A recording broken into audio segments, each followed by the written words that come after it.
커피 한 잔에는 수많은 화학물질이 들어있지만 현대의학에서 효능을 설명할 때 가장 주목하는 성분은 크게 두 가지로 볼 수 있다. 바로 카페인과 폴리페놀이다. 카페인은 중추신경계를 자극하는 각성제로 잘 알려져 있고, 폴리페놀은 강력한 항산화 작용을 하는 물질로 다양한 건강 효과를 나타낸다.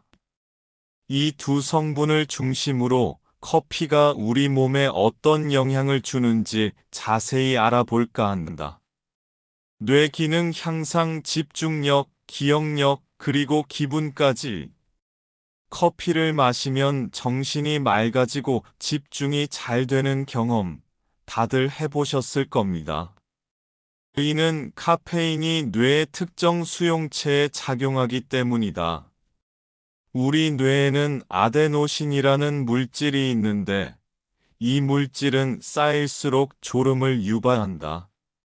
그런데 카페인은 이 아데노신 수용체에 대신 결합하여 아데노신이 제 역할을 하지 못하게 막아준다.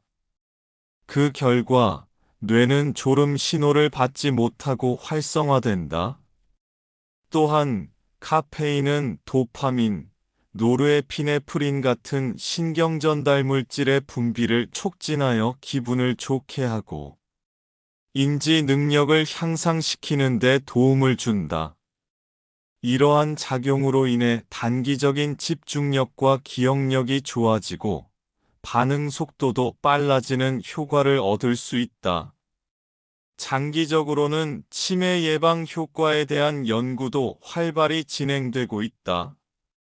알츠하이머병의 원인 물질 중 하나인 베타 아밀로이드, 단백질의 침착을 억제하는 효과가 일부 연구에서 보고되기도 했다.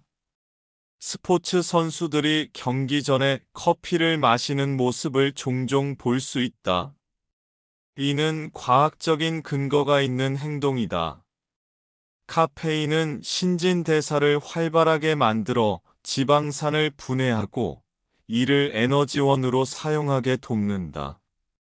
그 덕분에 근육에 저장된 탄수화물 글리코겐을 아낄 수 있어 더 오랫동안 운동할 수 있는 지구력이 향상된다.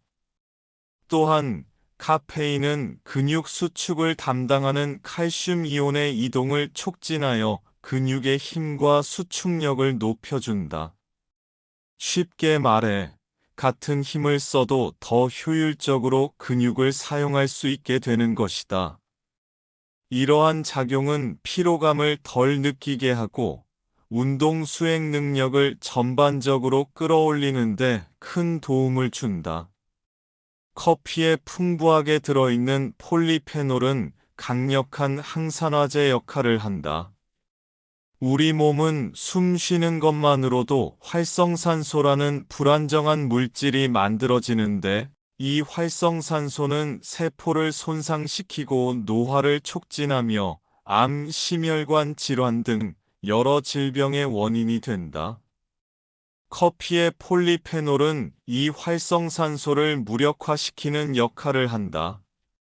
특히 클로로겐산이라는 폴리페놀 성분이 많이 들어있는데 이 성분은 염증을 줄이고 혈당 조절을 돕는 효과도 있는 것으로 알려져 있다.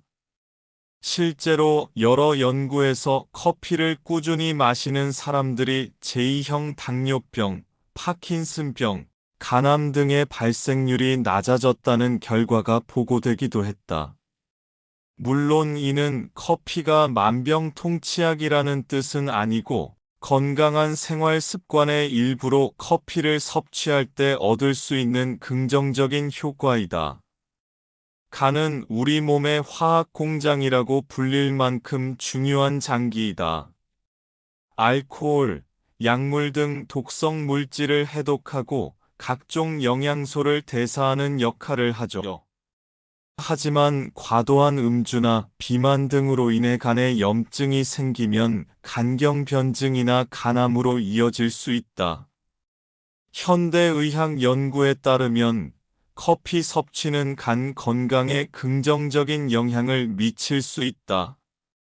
커피에 함유된 폴리페놀 등의 항산화 성분은 간 염증을 줄이고 섬유화관이 딱딱하게 굳는 현상을 억제하는 데 도움을 준다. 또한 간 효소 수치를 개선하고 간암 발생 위험을 낮추는 효과가 있다는 연구 결과도 다수 발표되었다. 이는 커피가 간을 보호하는 역할을 한다는 것을 시사한다. 커피는 단순한 음료를 넘어 우리의 정신 건강에도 영향을 미친다. 앞서 설명드렸듯이 카페인은 도파민과 세로토닌 같은 신경전달 물질의 분비를 촉진한다. 이 두 물질은 기분을 좋게 하고 행복감을 느끼게 하는 호르몬으로 부족할 경우 우울증과 관련이 깊다고 알려져 있다. 규칙적인 커피 섭취가 우울증 발병 위험을 낮춘다는 연구 결과도 있다. 또한 커피를 마시는 행위 자체가 휴식을 취하고 잠시 여유를 갖는 시간이 될 수 있어 심리적인 안정감을 주기도 한다. 물론, 과도한 섭취는 오히려 불안감이나 불면증을 유발할 수 있으므로 적절한 양을 즐기는 것이 중요하다.